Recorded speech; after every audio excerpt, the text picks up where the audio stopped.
ধরো তোমরা second time যারা প্রিপারেশন নিচ্ছ, সেকেন্ড টাইম প্রিপারেশনের একটা ক্যালকুলেটেড রিস্ক থাকে। ক্যালকুলেটেড রিস্ক মানে কি, যে তোমার আলটিমেটলি কি হবে না হবে এটা তোমাদের থিঙ্ক করা উচিত, বা অনেকে এটা থিঙ্ক করে না। তো এই বিষয়ে আর কি তোমাদেরকে আমি বলি, সেটা হচ্ছে যে প্রবাবিলিটি কি।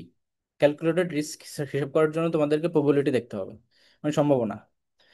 তো এখানে সেকেন্ড টাইম যারা প্রিপারেশন নেয়, আমি আমার ব্যাচের এক্সপিরিয়েন্স থেকে যদি বলি, এর আগে যে কয়েকটা ব্যাচ পড়িয়েছি, তোমার 4-5 বছর স্টুডেন্ট পড়াচ্ছি, তো আমার কাছে যারা সেকেন্ড টাইম প্রিপারেশন নেয় অ্যাকচুয়ালি, তারা অলমোস্ট সবাই চান্স পায়। আমি এখন পর্যন্ত একটা স্টুডেন্ট দ্বারাও মানে ওরকম প্রবলেম ফেস করে নেই যে সে চান্স পায় নাই। তো এটা হচ্ছে প্রবাবিলিটির জায়গা থেকে আমি আমার ব্যাচেরটা বললাম। বাট স্টিল সেকেন্ড টাইম প্রিপারেশনের আরেকটা কোশ্চেন থাকে যে ভাই আমি যদি চান্স কোনো কারণে মিস করি, আমার তো একটা বছর চলে যাবে। বাট আদৌ কি তাই? এটা কিন্তু না। কারণ তুমি যদি এই 1 বছর অন্য একটা কিছু করতা, এই সেকেন্ড টাইম প্রিপারেশন না নিয়ে, তুমি কি করতা? হয় তুমি ন্যাশনালে ভর্তি হইতা, তাহলে ফিউচার কি? ফিউচার খুব একটা ব্রাইট না। প্রাইভেটে পড়তা, এত এত টাকা খরচ করে তোমার ফিউচার কি? আমি খুব একটা ব্রাইট ফিউচার দেখি না, আনসার্টেইন।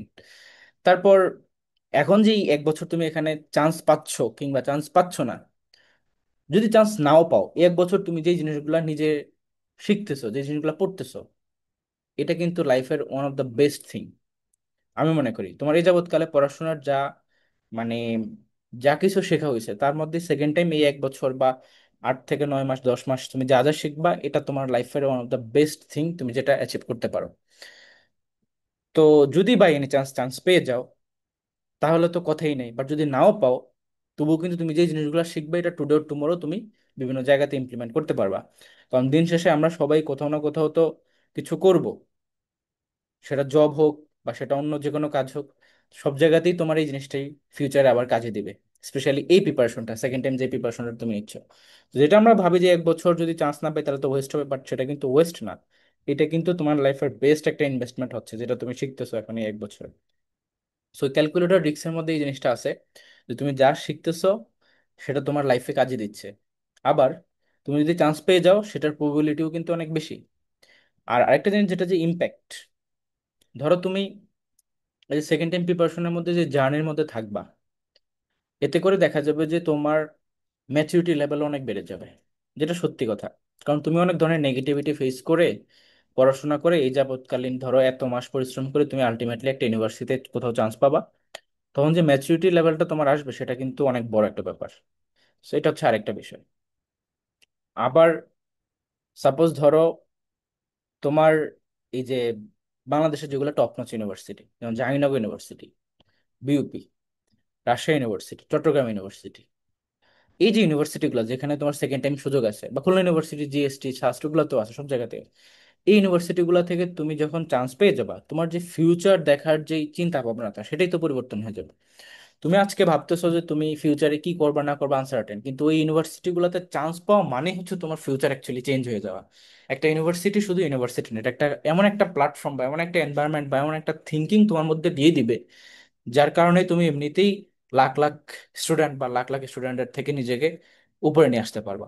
জাস্ট এইটুকু, চান্স পেয়ে গেছো এই ইউনিভার্সিটি স্টুডেন্ট, এই যে ট্যাগটার কারণেই তোমার লেভেলটা অনেক বেড়ে যাবে। আর এটা তুমি হচ্ছে এমনিতেও ফেস করবা, যখন তুমি চান্স পেয়ে যাবা তখন দেখবা যে তোমার ফ্যামিলি, তোমার রিলেটিভ, তোমার ফ্রেন্ড সার্কেল, তোমার যেই পাড়া প্রতিবেশী সারাউন্ডিং এ যারা যারা থাকে, তারা তোমাকে যেইভাবে তোমাকে মানে প্রায়োরিটাইজ করবে, যেভাবে রেসপেক্ট করবে, ওটা দেখেই বুঝবা যে না, তুমি অ্যাকচুয়ালি অন্য লেভেল এখন আসো। তো তোমাকে সেই জায়গাটাতে যেতে হবে। আর যখন তুমি একটা গোল পাবা, একটা টার্গেট পাবা, বা ওই রকম থিঙ্ক করার চিন্তা করবা, মানে থিঙ্ক করার চিন্তা মানে বুঝতেছো আমি কি বলতেছি? সেম কথাই বলতেছি, বাট এটার একটা আলাদা মিনিং আছে। যে তুমি তোমার নিজেকে একটা ভালো জায়গায়, যে তুমি যেতে পারো, এই যে থিঙ্কিংটা, এটা তোমার মধ্যে চলে আসবে। বাট যদি তুমি আজকে ন্যাশনালে পড়ো, আজকে যদি প্রাইভেটে পড়ো, তুমি কি বলতে পারবা যে ভাই আমি প্রাইভেটে পড়ে বিসিএস ক্যাডার হবো? তোমার কি ওই সৎ সাহস আসে বুকের মধ্যে? ওই সাহসটা কুলায়? অ্যাকচুয়ালি না। তুমি এটা বলবা না যে হচ্ছে ভাই আমি প্রাইভেট থেকে বিসিএস ক্যাডার হবো, কারণ দেখতেছো যে না, রেশিওতে এটা তো হচ্ছে না। শতকরা কতজন প্রাইভেট থেকে বিসিএস হয়? 100তে তো একজনও আমি খুঁজে পাইতে মুশকিল হয়ে যায়, তাই না? তো দিন শেষে দিস ইজ দ্য রিয়েলিটি।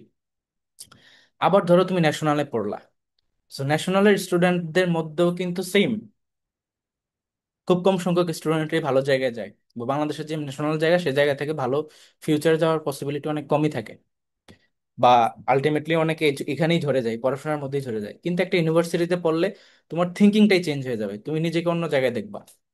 তো এই কয়েকটা ক্যালকুলেটেড রিস্ক হিসেব করলে আমি মনে করি সেকেন্ড টাইম প্রিপারেশন নেওয়া সবারই উচিত যাদের সুযোগ আছে। কেননা এইটা করলে তুমি যদি ভালো একটা প্রিপারেশন নাও, তোমার চান্স হয়ে যাওয়ার পসিবিলিটি অনেক বেশি, কারণ অলমোস্ট সবগুলো ইউনিভার্সিটিতে সেকেন্ড টাইম দেওয়ার সুযোগ থাকতেছে। এবং অনেক অনেক ইউনিভার্সিটি গুলাতে কোনো মার্কই কাটা হয় না। জাবি, BUP, Rajshahi university, Khulna university, SUST, কোথাও কোনো মার্ক কাটতেছে না, ইনক্লুডিং জিএসটি যেখানে সবগুলো ইউনিভার্সিটি আছে, কোনো মার্ক কাটা হচ্ছে না। তাহলে তুমি কেন দিবা না, কেন সেকেন্ড টাইম প্রিপারেশন নিবা না? নিজেকে নিজে কোশ্চেন করো। বা তুমি যদি সেকেন্ড টাইম প্রিপারেশন না নিয়ে অন্য কিছু করো, অন্য কি করবা? তুমি প্রাইভেটে যাবা? কি ফিউচার আছে তোমার? এত এত টাকা খরচ করতেছো, এটা কিন্তু সহজ কথা না। 15 থেকে 20 লাখ টাকা খরচ করে তুমি পড়বা, আলটিমেটলি তোমার ফিউচার কি, গোল কি? তুমি নিজেকে কোথায় দেখতে চাও? এই সকল প্রাইভেট কোম্পানিতে জব করবা? 20-25 হাজার, 30 হাজার টাকা জব, এতে করে হবে? আলটিমেটলি কিন্তু হবে না। এই যুগে 30 হাজার টাকার নিচে বা 30 হাজার টাকার মধ্যে বেতনে তুমি তোমার বউ বাচ্চাকে নিয়েও ঠিকঠাক ভাবে থাকতে পারবা না। এটা সত্যি কথা।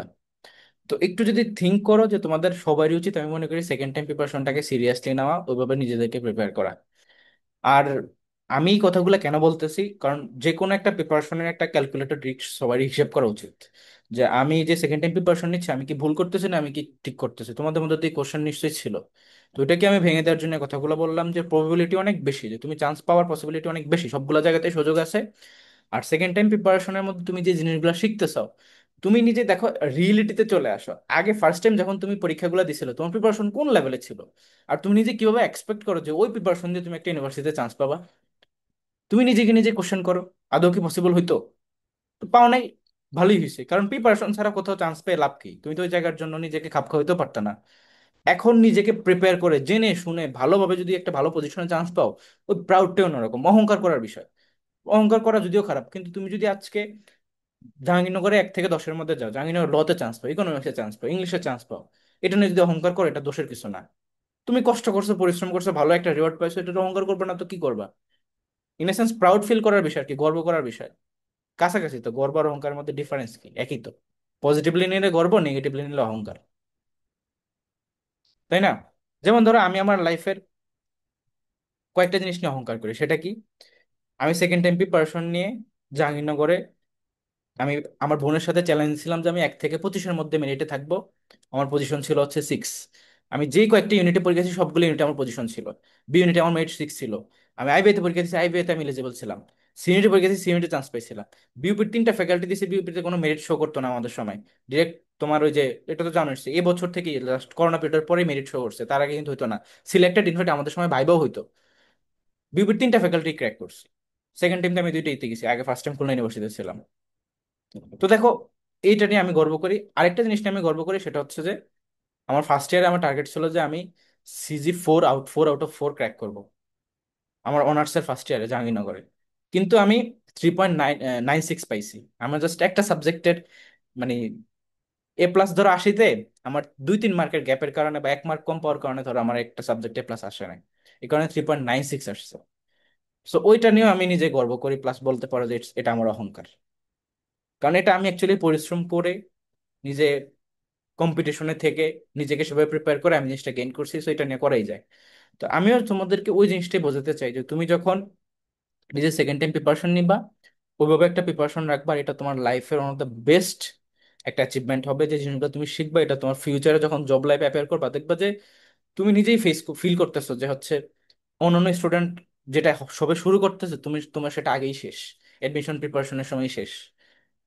আমি কি এখানে তোমাদেরকে অন্য কিছু পড়াচ্ছি? মোটেও না। Bangla, English, GK, math, IQ, ICT বা আদার্স যেগুলো আছে, লিটারেচার, সবই তো এখানে পড়াচ্ছি। সবকিছু বিসিএস এর সিলেবাস, বাংলাদেশের যে কোনো জবের সিলেবাস, যে কোনো কম্পিটিটিভ এক্সামস এর সিলেবাস।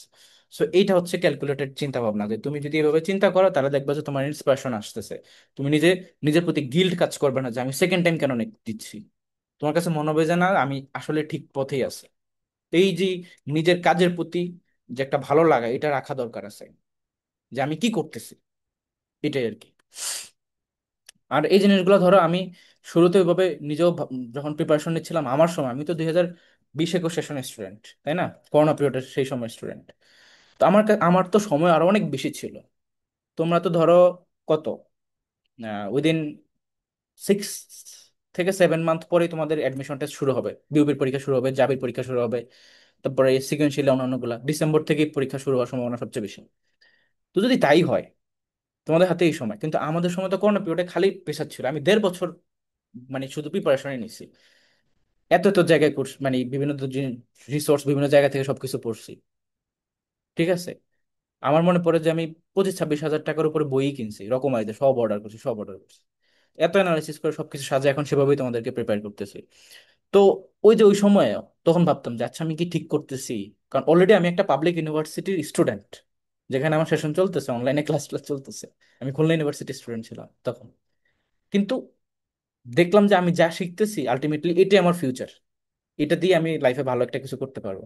সো এই যে এই ভালো লাগার জায়গাটা থেকে প্রিপারেশন, সেখান থেকে আলটিমেটলি এই জায়গাটা।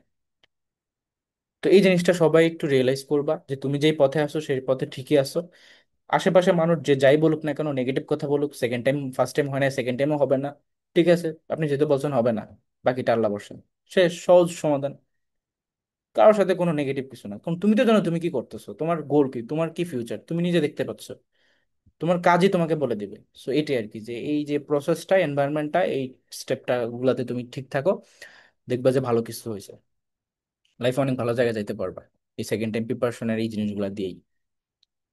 আর হ্যাঁ, সবাই যেভাবে টার্গেট ফিক্স করবা সেভাবেই করবা। ছোট একটা কথা বলি, এটা আমি একটু আগে বলছিলাম আমার আগের ব্যাচেও, সেটা হচ্ছে যে ওই যে একটা স্টুডেন্ট বলছিল যে 1 থেকে 10-এর মধ্যে থাকবে, লিখে রাখছিল। এটা সত্যি ঘটনা, এটা আমার সাথে ঘটে নাই, আরেকজনের ঘটনা, যে 1 থেকে 10 পজিশনের মধ্যে সে পজিশন হোল্ড করবে। 1 থেকে 10 এভাবে 1-10, তার অ্যাকচুয়ালি মেরিট ছিল 110। যখন পরীক্ষা দিয়ে রেজাল্ট আসছে, তার মেরিট ছিল কত, 110। অথচ সে কিন্তু সেটাই লিখে রাখছিল। সে যদিও 1 থেকে 10 পজিশনের মধ্যে নাই, কিন্তু সে যা লিখছে তাই তার মেরিট। তো সাইকোলজিক্যালি যদি চিন্তা করো, সুপারফিশিয়ালি জিনিসগুলো তোমাদের সাথে ঘটবে যদি তুমি এভাবে মাইন্ডসেটটা ঠিক রাখো। কথা বুঝছো? তো এইটাই আর কি, এই জিনিসগুলোই বলার ইচ্ছা ছিল, তাই বললাম। রেগুলারিটি বজায় রাখো, ফোকাসড হইতে পড়াশোনা করো, দেখবা যে ভালো জায়গায় যাচ্ছে। এনিওয়ে, এখন আমি একটু ক্লাসে যাই। তোমাদেরকে আজকে হচ্ছে ইডিয়মস এন্ড ফ্রেজ, ভোকাবুলারি একটা টপিকের উপর পড়াবো। আই গেস মজা হবে, কারণ ভোকাবুলারি পড়তে একটু বোরিং লাগে, কিন্তু আমি মজা করে বোঝানোর ট্রাই করি, কারণ সবগুলা জিনিস বোঝার আছে অনেক কিছু, যেটা আমরা এমনিতে না বুঝেই মুখস্থ করি, ওইটাই আর কি।